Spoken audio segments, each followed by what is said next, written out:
ဒေါ်လာ90တန်လောက်ပဲတန်တဲ့ logo ဖြစ်ဖြစ်ဒေါ်လာ9သိန်းလောက်ပဲတန်တဲ့ logo ဖြစ်ဖြစ်အဲ့ဒီနှစ်ခုရဲ့ကွာခြားချက်ကကျွန်တော်တို့ဒေါ်လာ90နဲ့ဒေါ်လာ9သိန်းရဲ့ကွာခြားချက်ကဒီဇိုင်းဆွဲတဲ့ကျွမ်းကျင်မှု logo ဆွဲတဲ့ကျွမ်းကျင်မှုကွာခြားနိုင်တာမဟုတ်ဘဲနဲ့အဲ့ဒီ brand ကိုတိစောက်ပေးတဲ့နောက်ကအတွေးအမြင်ဒီတွေးခေါ်နိုင်မှုအကြောင်းပဲကွာခြားတာပဲဖြစ်ပါတယ်ကျွန်တော်တို့ဥပမာပြောရမယ်ဆိုရင်ကျွန်တော်တို့ဒေါ်လာနဲ့မြန်မာငွေရှိတယ်ဗျာနှစ်ခုလုံးကစက်ကူပုံမှာပဲကျွန်တော်တို့မှင်ရိုင်းနေထားတာ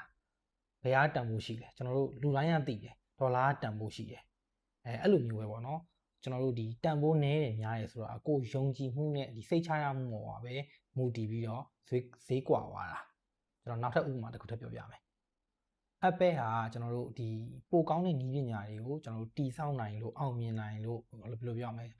ပိုကောင်းတဲ့နည်းပညာတွေကိုတီဆောက်နိုင်လို့ကျွန်တော်တို့အောင်မြင်တာမဟုတ်ဘူးသူ့ထက်ပိုကောင်းတဲ့နည်းပညာပိုင်ဆိုင်ထားတဲ့ဥစ္စာတွေသူ့ထက်ပိုကောင်းတဲ့ဒီ feature တွေဒီ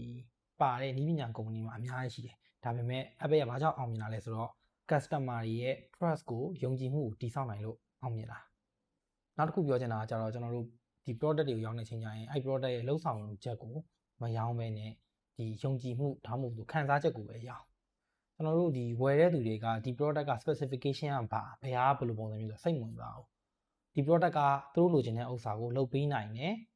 ကောင်းကောင်းမွန်မွန်လုပ်ပေးနိုင်တယ်ဆိုရယ်ယုံကြည်ချက်ရှိသွားပြီဆိုရင်ဒီ product ကိုပဲဝယ်တာအဓိကကကို product ကဘယ်လိုမျိုးစိတ်ချရဘယ်လိုမျိုးယုံကြည်ရတယ်ဆိုတော့ခံစားချက်ကိုပဲ UTV ရောင်းရင်ပို့ပြီးတော့အောင်မြင်နိုင်တယ်ဥပမာပြောရမယ်ဆိုရင်ကျွန်တော်တို့သွားလိုက်တန်ပေါ့နော်သွားလိုက်တန်မှာဘယ်လို feature တွေပါတယ်ဘယ်လိုပုံစံမျိုးတွေပါတယ်ဆိုတော့လူတွေကစိတ်ဝင်စားအောင်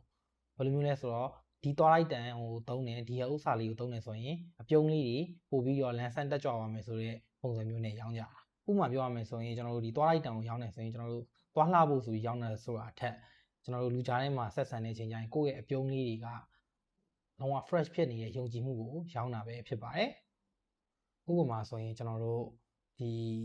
coffee ရောင်းနေဗျာ Nescafe ရောင်းနေချိန်ကျရင်ကျွန်တော်တို့ကြော်ညာတွေကိုတွေ့လိမ့်မယ်ဒီ coffee ကိုတောက်လိုက်ရင်ဘယ်လိုမျိုးရတာရှိရဒီ coffee ဟာ